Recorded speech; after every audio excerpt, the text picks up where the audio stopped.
Oi pessoal, bem-vindos ao Espaço Matemático mais uma vez. Então hoje a gente está voltando aqui ao nosso modelo de aula normal, que é usar o quadro, né? Então aí eu fiquei por 2 semanas postando vídeos sobre exercícios de vestibular, né? Eu achei que foi bem legal a quantidade de visualização que o canal teve aí por causa desses vídeos. Então mais adiante eu vou trazer mais exercícios de vestibular, tá? Mas hoje eu vou voltar aí à nossa saga de espaços vetoriais, tá? Então, no último vídeo que eu postei aqui no canal sobre espaços vetoriais, a gente provou que o conjunto R2 era um espaço vetorial sobre o corpo dos números reais, e claro, esse conjunto R2 equipado com aquelas operações lá de soma e de multiplicação de número por vetor, né? A multiplicação de escalar por vetor. Tá? Então, gente, nesse vídeo aqui a gente vai falar sobre subespaços vetoriais, tá? O que seria um subespaço vetorial, né? Por que a gente vai estudar isso? Muitas vezes você está trabalhando lá num espaço vetorial, que vai ser o teu conjunto universo lá, e aí você vai considerar alguns subconjuntos, tá? E aí a pergunta que surge é, o que esses subconjuntos têm que satisfazer para que eles próprios sejam espaços vetoriais, tá? Então a ideia vai ser a seguinte, gente. Quando você faz as operações lá no espaço vetorial, sei lá, você tem a tua operação de soma, que ela pega um par de elementos de V e transforma esse par num novo elemento de V. E da mesma forma, quando você faz a multiplicação de escalar por vetor, você pega um par com um cara no corpo e o outro no espaço vetorial, e esse par é transformado em alguém que ainda mora dentro do espaço vetorial. Então, a gente vai se basear nessa ideia aqui para definir o que é um subespaço, tá? E, gente, também tem aquela questão das 8 propriedades, né, de espaço vetorial. Para o subespaço vetorial, eu não vou precisar verificar todas aquelas propriedades, porque se o subespaço é um subconjunto do espaço vetorial maior, e eu sei que no espaço vetorial valem aquelas propriedades, para o conjunto menor também vai valer. Só que aí o que a gente vai ter que tomar cuidado é que esse tipo de coisa vai ter que acontecer no subconjunto. E é basicamente o seguinte, gente.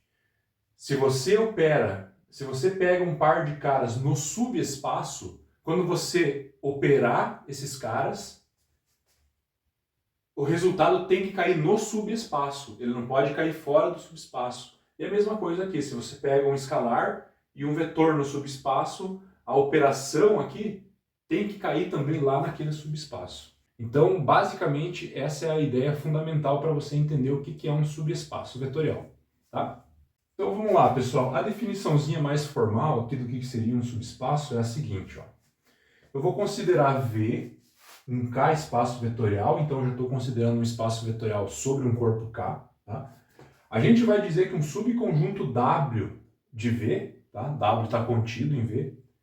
Esse subconjunto vai ser um subespaço vetorial de V se acontecer essas duas coisinhas aqui. A primeira, se você tomar dois caras no W, então a soma deles ainda tem que cair dentro do conjunto W, tá? Não pode cair fora dele. E se você pegar um lambda no corpo e um elemento x no W, a operação do lambda pelo x, a multiplicação do lambda pelo x, também tem que cair dentro do conjunto W, tá? Então essa é a definiçãozinha de subespaço vetorial que a gente vai ter aqui. Aí, gente, tem os exemplos triviais de subespaços vetoriais, que são esses aqui. O próprio conjunto V é um subespaço vetorial dele mesmo, porque ele pode ser pensado como um subconjunto, e eu sei que quando eu faço as operações no V, os resultados vão cair dentro do próprio conjunto V. O outro espaço trivial que a gente tem aqui é o conjunto formado apenas pelo vetor nulo. É bem fácil de ver, né? Se você operar dois caras aqui dentro, só tem o vetor nulo ali, né? Se você operar vetor nulo com vetor nulo, somando, vai dar o vetor nulo, que ainda mora dentro do conjunto. Se você pega um escalar e multiplica pelo vetor nulo, o resultado vai dar o vetor nulo, que também mora dentro desse conjuntinho aqui. Essa questão de operar o escalar pelo vetor nulo, eu acho que eu não comentei nos vídeos anteriores, mas quando você faz um escalar operado com o vetor nulo, segundo a operação de multiplicação de escalar por vetor, o resultado vai ser o vetor nulo, tá bom? Isso aí é bem fácil de mostrar, quem sabe eu trago em algum outro vídeo, ok? E agora, gente, eu vou trazer um exemplo que não é nenhum desses casos aí dos subespaços triviais, tá? Eu vou pegar o nosso espaço vetorial como sendo R2, que é o mesmo cara lá do vídeo anterior, né? E aí eu vou pegar um certo subconjunto e a gente vai verificar se esse subconjunto é subespaço ou não. Então, basicamente, a gente vai ter que verificar se essas propriedades são satisfeitas para esse subconjunto que eu vou pegar aqui. Bora lá?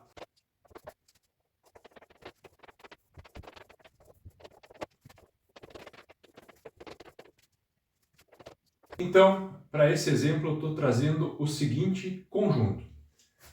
O conjunto W ele vai ser o conjunto formado por todos os pares x e y de R2, tal que o y é igual a x. Ou seja, são os vetores de R2 que têm as duas coordenadas iguais. Tá? É isso que essa igualdade aqui está dizendo. Ó. Ele está dizendo que a segunda coordenada tem que ser igual à primeira. Okay? Será que esse conjunto ele é um subespaço do R2 sobre R? Então o que a gente vai ter que fazer? Vai ter que verificar essas duas propriedades aqui. Vamos ver se para esse conjunto está valendo o I e o 2I da definição. Ok? Então vamos lá, pessoal. O que a gente vai fazer? Primeiro, eu tenho que pegar dois caras no conjunto e ver se a soma deles ainda cai dentro do conjunto, do subconjunto, né? Que é esse W aqui. Então vamos para a primeira propriedade, gente. Eu vou pegar dois elementos aqui do conjunto W, ok? Então eu vou pegar um certo elemento U, digamos, que ele tenha coordenadas x e y, esse cara aqui em W, e vou pegar um vetor V, digamos que ele seja T e S, também morando no W. Mas beleza, gente. Se esses caras aqui moram no W, o que eu posso falar sobre as entradinhas deles aqui? Vai acontecer o seguinte, né? Isso aqui implica que o y é igual a x. Ou seja, eu consigo reescrever o meu vetor u como sendo esse parzinho aqui. Xx, ok? Porque ele está lá no W, ele tem essa propriedade. Mesma coisa para esse cara aqui. Se esse cara V mora no W, então o S tem que ser igual a T. E aí eu consigo reescrever o vetor V ali como sendo T, T. Ele é um parzinho que tem as duas entradas iguais, né? Beleza, gente. Agora o que eu vou fazer? Eu vou somar os dois caras. Então eu vou lá e faço U mais V. Bom, mas U é o par XX e V é o par TT. Somando esses dois pares, lembra lá que só somar as entradas correspondentes, né? Então aqui eu vou ficar com x mais t e a segunda entrada também x mais t. Agora olha para esse cara aqui, pessoal. Esse cara, ele é o par x mais t, x mais t. Ele mora em W? Tempo. Sentado no bar com os colegas discutindo o tempo. O tempo existe, o tempo não existe. Sim, gente, ele mora em W. Por quê? Porque eu consigo enxergar que a segunda coordenada dele é igual à primeira. E essa é a propriedade que o cara tem que ter para morar naquele subconjunto W. Então esse cara aqui mora em W. Ou seja, está verificada a primeira propriedade da definição de subespaço. Agora vamos para a segunda propriedade. Eu vou pegar um certo lambda no corpo e vou pegar o vetor U no subconjunto. Pode ser esse mesmo U que a gente pegou aqui e a gente já viu que ele é algo dessa forma aqui, né? Então o U ele é dessa forma XX e aí, claro, eu sei que ele mora no conjunto W, no subconjunto W. Vou operar o lambda pelo U. Então, lambda operado com U, ó, aqui você tem lambda vezes o U, que é XX, e aí você entra com o lambda aqui, ó. Vai ficar o par lambda x, lambda x. Agora, olha para esse par e diz para mim se ele mora no conjunto W ou não. É claro. Mora, né? Por quê? Porque a segunda entrada dele é igual à primeira. Então, esse cara aqui pertence ao subconjunto W e está satisfeita esta propriedade aqui. Qual é a conclusão aqui, pessoal? O conjunto W é um subespaço de R2. Esse conjunto W aqui, gente, se fosse pensar na interpretação geométrica dele, ele é a reta identidade, ele é a reta que é o gráfico daquela função identidade que a gente estuda lá quando você estuda a função do primeiro grau ou no cálculo, né, que você estuda vários tipos de funções. O gráfico seria algo desse tipo aqui, né? Aqui está o R2, o plano cartesiano, e aí você teria essa reta aqui passando pela origem. Ó. Qualquer ponto que mora nessa reta tem a coordenada em x e em y iguais, ou melhor, as entradas, né? Então, se aqui fosse 1 e o ponto está sobre a reta, aqui no y também teria que ser 1. Tá? É basicamente isso. Alguns subespaços e alguns espaços vetoriais fica meio difícil de você enxergar geometricamente, tá? Por exemplo, a gente podia estar trabalhando com um espaço vetorial de matrizes. Aí você já não consegue dar uma ilustrada com desenhos, tá? Mas enfim, esse caso aqui é bem simples, então você consegue enxergar o gráfico aqui bem bonitinho. Pessoal, para finalizar esse vídeo aqui, para ele não ficar muito longo, eu vou colocar aqui um truquezinho que vocês sempre vão usar para verificar se um conjunto é subespaço ou não de um espaço vetorial, que é o seguinte: se um conjunto W for um subespaço do espaço vetorial V, então o vetor nulo lá do espaço vetorial V tem que morar dentro do subconjunto W. É claro, naquele exemplo anterior lá da reta, né, do conjunto W, em que os vetores tinham entradas iguais, né, dava para ver que o vetor nulo era um elemento daquele conjunto, porque era uma reta passando pela origem, né? Então o par 00 morava em cima daquela reta, né? A reta passava por ele, no caso. Ok? Por que que isso aqui é importante, gente? Porque vocês podem usar a contrapositiva desse negócio aqui para decidir quando que um conjunto não vai ser um subespaço. Isso aqui eu vou trazer um exemplo em um próximo vídeo. Como que ficaria a contrapositiva dessa afirmação aqui, pessoal? Bom, eu estou dizendo assim, se o W é um subespaço de V, então o zero tem que morar, o vetor nulo tem que morar no W. A contrapositiva vai ficar assim, gente. Se o vetor nulo não pertencer a W, então o W não pode ser um subespaço vetorial de V. É uma questão de lógica mesmo, tá? Você está negando a tese e você tem que chegar numa negação da hipótese aqui, né? Então a afirmaçãozinha que vocês vão usar bastante vai ser essa aqui, ó.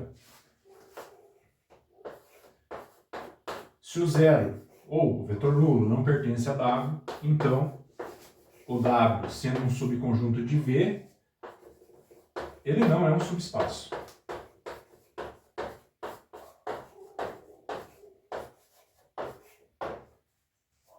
Como que eu faço para mostrar que se o W é um subespaço de V, então o zero tem que morar no W? Então a gente está assumindo que o W é subespaço vetorial, vou abreviar, subespaço vetorial de V. Como que eu faço para ver que o zero mora dentro do conjunto W? Ó, então eu vou pegar um certo U morando no subespaço, tá? Eu já sei que ele é subespaço porque é a nossa hipótese, eu estou assumindo isso. O que que eu quero fazer? Eu quero mostrar que o zero mora ali. Se o U pertence ao W, percebam o seguinte, gente. Então, se eu considerar um U pertencente a W, e eu pegar o menos 1 lá do corpo mesmo, número real menos 1, e multiplicar pelo U, esse cara aqui tem que cair aonde? Segundo a definição de subespaço, quando eu multiplico qualquer número, qualquer escalar, pelo elemento do subespaço, o resultado também tem que cair lá. Então esse cara também mora em W. Ok? E aí, se eu fizer o U somado com o menos 1 U. Esses dois caras aqui moram em W, então a soma deles tem que morar em W, por causa dessa condição aqui. Tá, mas o que que é U mais menos 1 vezes U? Aqui eu vou usar a propriedade distributiva lá das propriedades de espaço vetorial. Ou seja, o que eu posso fazer com esse U aqui? Eu posso, entre aspas, colocar ele em evidência. Então aqui eu vou ter o cara que multiplica o U, aqui seria 1, ele não aparece, né? Então você teria 1 mais menos 1, e aí colocamos o U em evidência. Mas eu sei que 1 menos 1 é igual ao zero lá do corpo, ao número real zero. E aí eu tenho zero operado com U. Mas o escalar zero operado com U é igual ao vetor nulo lá do espaço vetorial V. Ou seja, gente, dessa relação aqui, a gente obteve que esse cara aqui, na verdade, é o vetor nulo. E aonde que ele mora? Ele mora no conjunto W, no subespaço W. Então, é óbvio, se o W é um subespaço de V, então o vetor nulo tem que morar lá no W. E aí o que vocês vão usar bastante para provar que um cara não é um subespaço? Vocês vão usar essa afirmaçãozinha aqui em amarelo. Se o vetor nulo não está no subconjunto W, então esse subconjunto não é subespaço. E é isso. Bom, gente, por esse vídeo seria isso. Espero que aproveitem de alguma forma aí. Eu vou pedir aí para vocês se inscreverem no canal, deixem um like, deixem um comentário aí, tirando suas dúvidas, que eu vou estar respondendo todo mundo. Certo, gente? Até a próxima.